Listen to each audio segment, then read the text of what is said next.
Hello everyone, इस video में हम structure of seed, dormancy, seed viability and importance of seeds to angiosperms के बारे में पढ़ेंगे। सबसे पहले एक डाइकोटिलेडनस सीड या एक डाइकोट सीड के स्ट्रक्चर को देखेंगे। जैसे मान लेते हैं कि ग्राम सीड है या बीन का सीड है, तो वह क्या है? एक डाइकोट सीड है। तो ग्राम के सीड में क्या होता है? जनरली 2 प्रोटेक्टिव कवरिंग्स होता है जिसे सीड कोट्स कहते हैं। बाहर वाले सीड कोट को टेस्टा कहते हैं, अंदर वाले सीड कोट को टैगमेन कहते हैं। बाहर वाला टेस्टा जो होता है वह थिक होता है, टैगमेन थिन होता है। तो एक ग्राम सीड में या एक डाइकोटिलेडनस सीड में जो 2 प्रोटेक्टिव कवरिंग सीड कोट्स है उसे जब हटा देंगे तो सीड के अंदर में क्या पाया जाता है? सीड के अंदर में इम्ब्रियो होता है। तो इम्ब्रियो में क्या क्या होता है? इम्ब्रियो में जनरली 2 इक्वल हाफ्स, 2 आधे बराबर भाग के रूप में स्वेलन स्ट्रक्चर होता है, फूला हुआ स्ट्रक्चर होता है जिसे कोटिलेडन्स कहते हैं। और ये दोनों कोटिलेडन्स ग्राम सीड के अंदर बुक की तरह होते हैं, आगे से खुलते हैं, ओपन होते हैं, और पीछे की तरफ से एक स्ट्रक्चर से अटैच्ड होते हैं जिसे इम्ब्रियो एक्सिस कहते हैं। तो अब मैं ग्राम सीड के स्ट्रक्चर को बना रहा हूँ। तो इसमें ये एक कोटिलेडॉन और यह सेकेंड कोटिलेडॉन। कोटिलेडन्स में क्या भरे रहते हैं? रिजर्व फूड भरे रहते हैं। और ये रिजर्व फूड किसके लिए होते हैं? जर्मिनेटिंग इम्ब्रियो के लिए। और जब सीड से एक न्यू प्लांट सीडलिंग बनेंगे तो सीडलिंग को कोटिलेडन्स फूड प्रोवाइड करता है। तो ये 2 कोटिलेडन्स हो गए।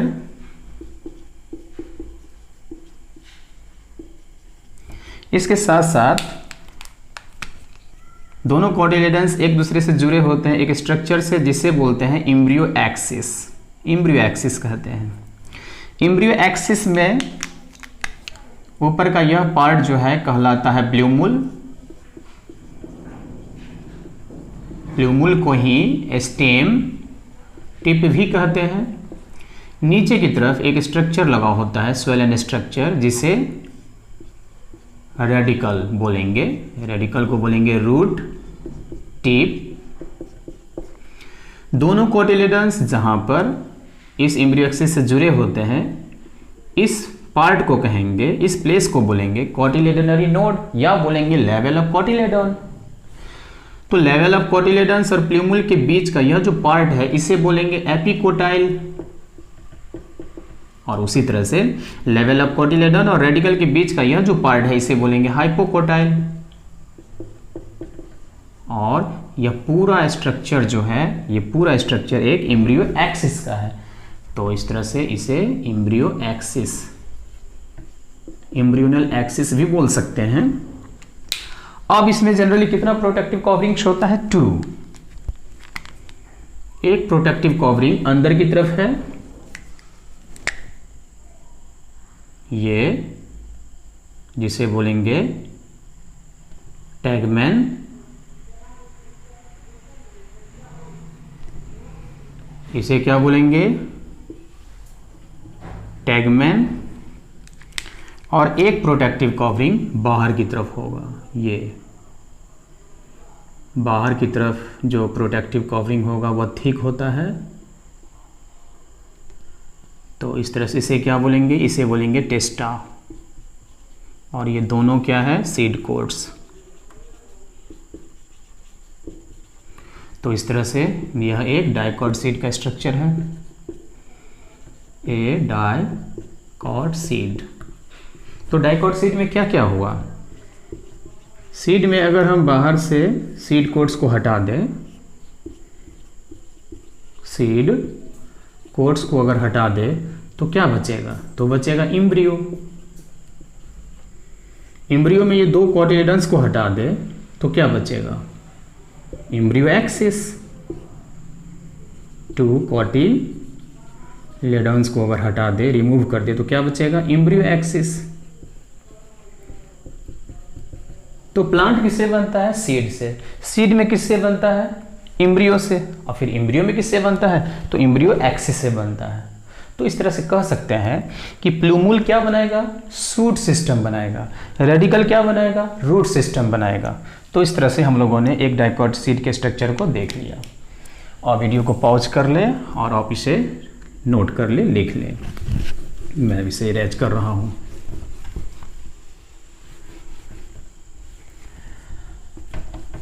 अब हमें समझना है एक मोनोकॉट सीड के स्ट्रक्चर को, और मोनोकॉट सीड के स्ट्रक्चर के रूप में एक मेज ग्रेन के स्ट्रक्चर को बनाएंगे। मेज ग्रेन मीन्स मक्का का एक दाना होता है, वह इनफैक्ट एक फ्रूट है, सीड नहीं है। मक्का का एक दाना मेज ग्रेन सीड क्यों नहीं है? इसलिए कि मेज ग्रेन के आउटर सरफेस पर माइक्रोपाइल जो ओपनिंग होता है वो नहीं पाया जाता है।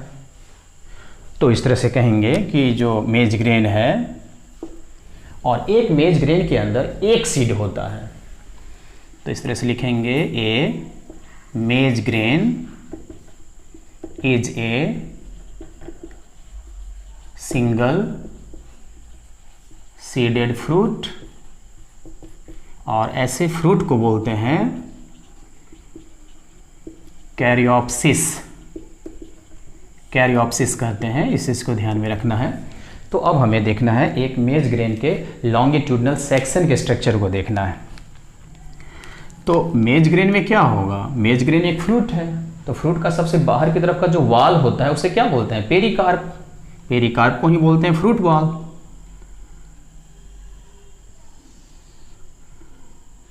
तो इस तरह से अब हमें मेज ग्रेन के स्ट्रक्चर को समझना है। तो मेज ग्रेन में सबसे बाहर की तरफ क्या होगा? पेरिकार्प। पेरिकार्प को ही क्या बोलते हैं? फ्रूट वाल। और इसके अंदर में एक सीड है, और सीड के कवर को क्या बोलते हैं? Seed coat. तो इसके ठीक अंदर की तरफ से सीड कोट पाया जाएगा। पेरिकार्प और सीड कोट एक दूसरे के बहुत क्लोज होते हैं। तो इस तरह से यह सीड कोट है।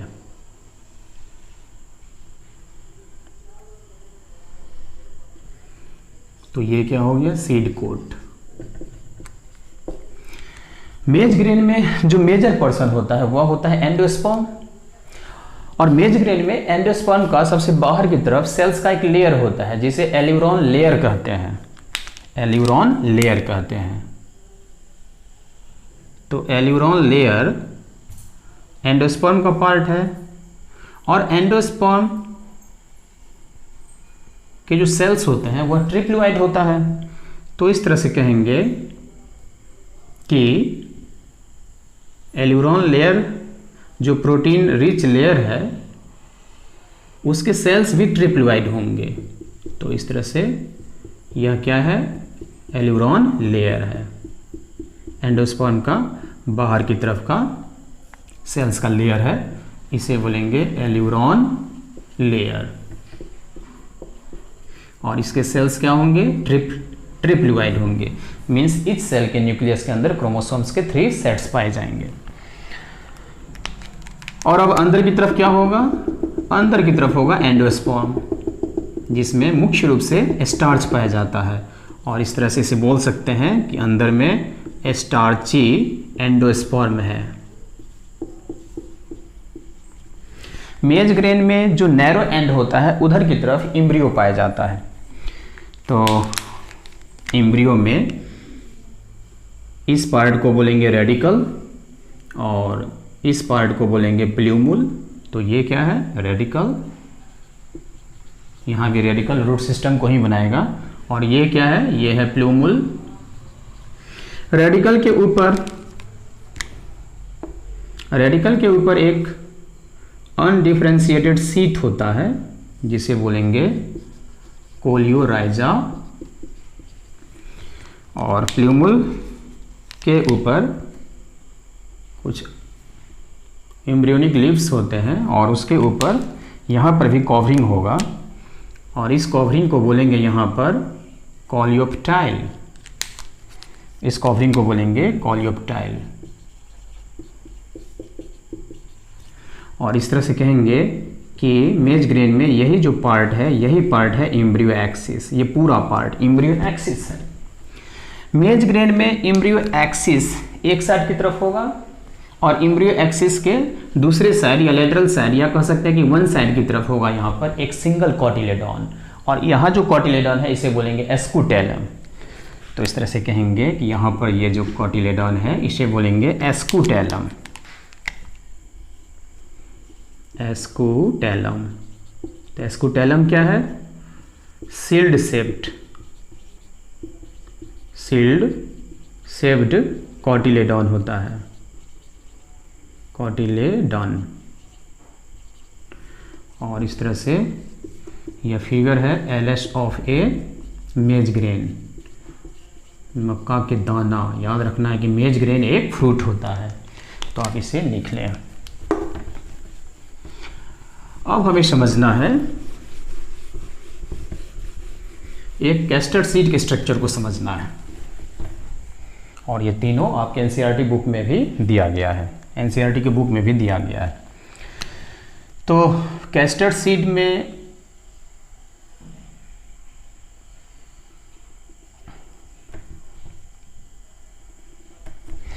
सीड में नीचे की तरफ एक बाइलोब्ड टिश्यू होता है, बाइलोब्ड स्पॉन्जी टिश्यू, और इस बाइलोब्ड स्पॉन्जी टिश्यू को बोलेंगे कारंकल, इसे बोलेंगे कारंकल, इसे रेनी भी बोलते हैं हिंदी में। और इसके अंदर में क्या होता है, रेडिकल, ये रेडिकल है, और रेडिकल से लगे होते हैं एम्ब्रियोनिक शूट लगे होते हैं, तो ये क्या हो गया, रेडिकल।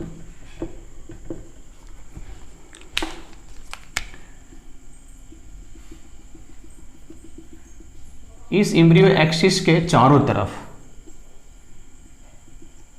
ये वाला पार्ट एंडोस्पर्म होता है कैस्टर सीड के अंदर, ये क्या हो गया, एंडोस्पर्म। पहले ही बताया गया है कि एंडोस्पर्म एक ट्रिप्लोइड मल्टीसेलुलर न्यूट्रिटिव टिश्यू होता है जिसके सेल्स में रिजर्व फूड भरे होते हैं, और ये एंडोस्पर्म में जो रिजर्व फूड होते हैं वो दिए जाते हैं जर्मिनेटिंग एम्ब्रियो को और सीडलिंग को दिए जाते हैं, न्यू प्लांट को दिए जाते हैं। और अंदर की तरफ दो कॉटिलेडन्स होता है, ये एक कॉटिलेडन्स और फिर इधर से भी एक कॉटिलेडन्स, तो इस तरह से ये दोनों क्या हो गया, कॉटिलेडन्स। और यह फिगर है बाहर की तरफ, ये जो सीड कोट है इसे क्या बोलेंगे, टेस्टा बोलेंगे, टेस्टा। ये फिगर है LS of A castor seed. ये जो कारंकल है यह आउटर इंटेगुमेंट से बनते हैं, डिराइव किए जाते हैं, इस चीज को ध्यान में रखना है। ओव्यूल में जो आउटर इंटेगुमेंट होते हैं उसी से कारंकल बनते हैं। Caruncle is derived from outer integument. तो इस तरह से आप कह सकते हैं कि सीड्स टू टाइप्स के होंगे, एक ऐसे सीड जिसमें एंडोस्पर्म पाए जाएंगे, रेजिडुअल एंडोस्पर्म पाए जाएंगे, और एक ऐसे सीड है जिसमें एंडोस्पर्म नहीं पाए जाएंगे। तो इस तरह से बोलेंगे कि जो सीड्स हैं वो टू टाइप्स के होंगे। एक सीड को बोलेंगे एंडोस्पर्मिक, और एंडोस्पर्मिक को ही बोलेंगे एल्ब्यूमिनस,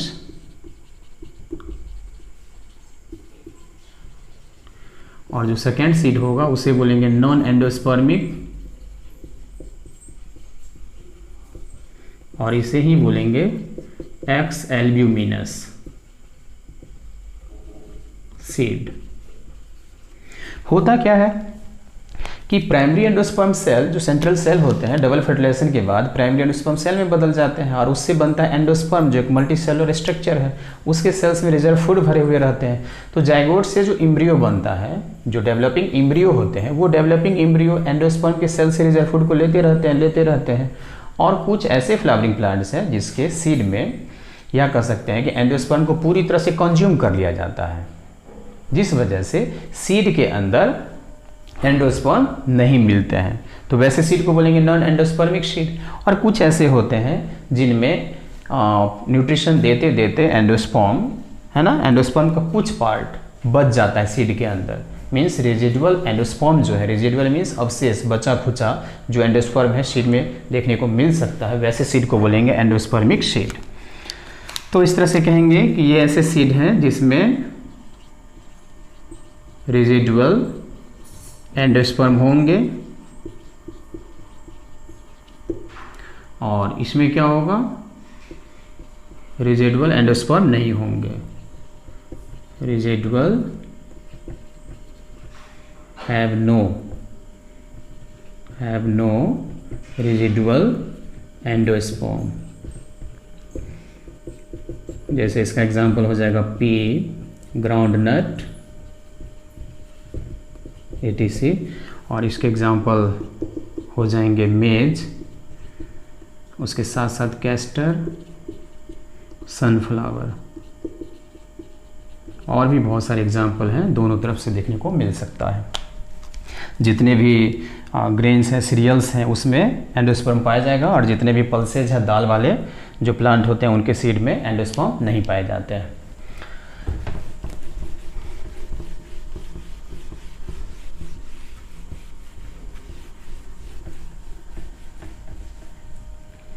अब समझना है dormancy.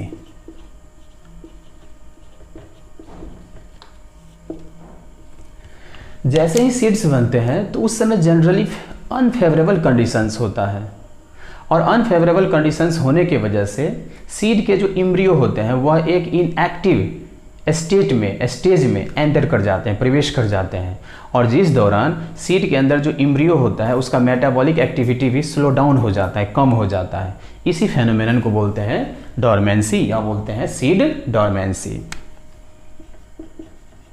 The phenomenon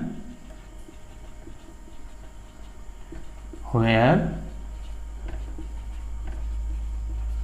embryo of a seed may enter a state of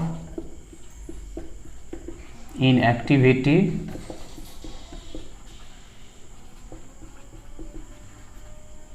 during which metabolic activity of embryo slows down। इसी फेनोमेनन को बोलते हैं डॉर्मेंसी।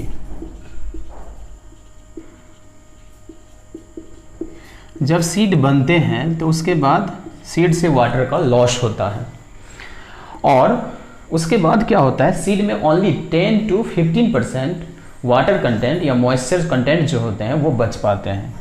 तो इसके पास कितना होता है, 10 to 15% of water content by mass. उसका जितना मास होगा सीड का, उसके 10 से 15% जो वाटर है वह सीड में पाए जाते हैं। अब हमें समझना है seed viability.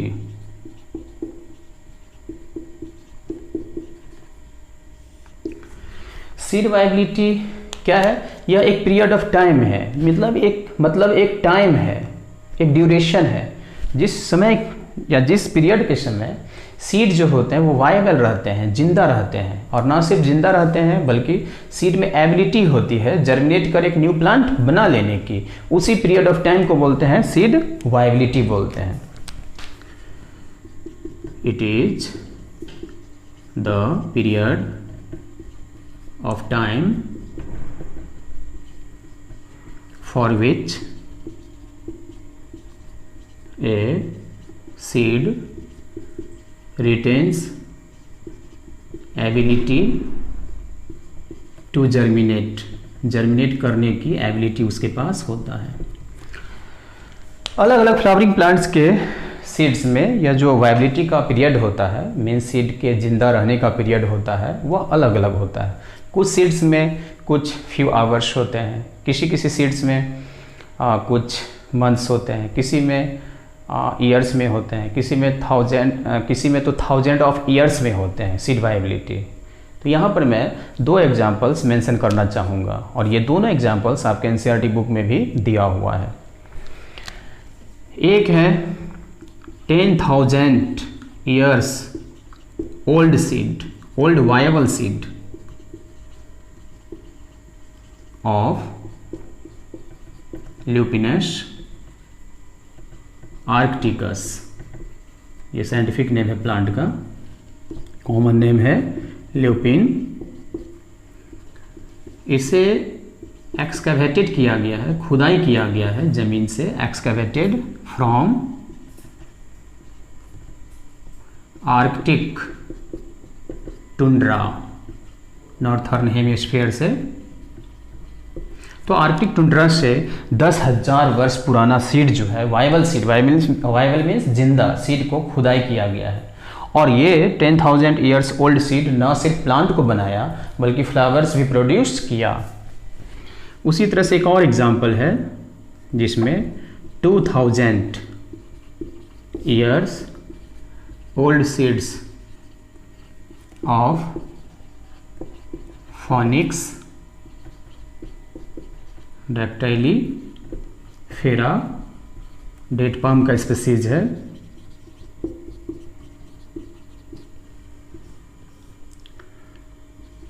were discovered at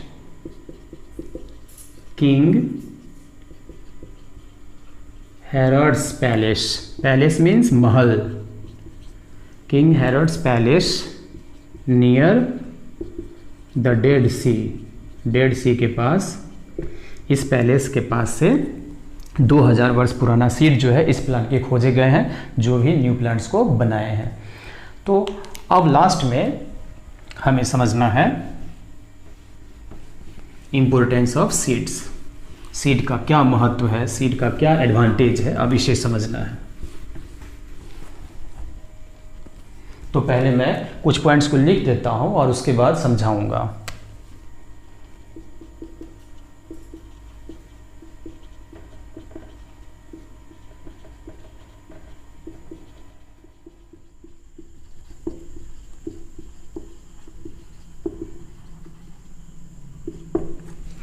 तो इस तरह से ये कुछ पॉइंट्स हैं और ये पॉइंट्स बता रहा है कि एंजियोस्पर्म्स के लिए सीड्स कितना महत्वपूर्ण है ना, कितना लाभदायक होता है। जो फर्स्ट पॉइंट है कि सीड में जो सीड कोट होता है अंदर के एम्ब्रियो को प्रोटेक्ट करता है। जो सेकेंड पॉइंट है, सीड के अंदर रिजर्व फूड्स होते हैं और ये रिजर्व फूड्स सीड्स के द्वारा दिए जाते हैं जर्मिनेटिंग एम्ब्रियो, और एम्ब्रियो से जो बनता है सीडलिंग, नया प्लांट जो बनता है, नया जो पौधा बनता है, उसे फूड प्रोवाइड किया जाता है। इसके साथ साथ जिस समय सीड्स बनते हैं उस समय कंडीशंस जनरली अनफेवरेबल होता है और सीड्स को अनफेवरेबल कंडीशंस के समय सरवाइव करना पड़ता है, और यह अनफेवरेबल कंडीशंस के समय सरवाइव इसलिए कर पाता है क्योंकि उसके पास होते हैं tough means hard seed quotes होते हैं और उसके अंदर में इनएक्टिव एम्ब्रियो होता है, डोरमेंट एम्ब्रियो होता है। तो अनफेवरेबल कंडीशंस के समय सरवाइव करेगा, इसी वजह से सीड को बोलेंगे पेरिनेटिंग स्ट्रक्चर। और उसके साथ साथ सीड्स जहाँ पर बनते हैं तो वहाँ से दूसरे जगह पर जा सकते हैं, न्यू हैबिटेट में जा सकते हैं, न्यू हैबिटेट पर जा सकते हैं और न्यू हैबिटेट्स पर जर्मिनेट कर न्यू प्लांट्स को बना सकते हैं। तो ये सारे इंपॉर्टेंट सिग्निफिकेंस एडवांटेजेज सीड्स के हैं एंजियोस्पर्म्स के लिए।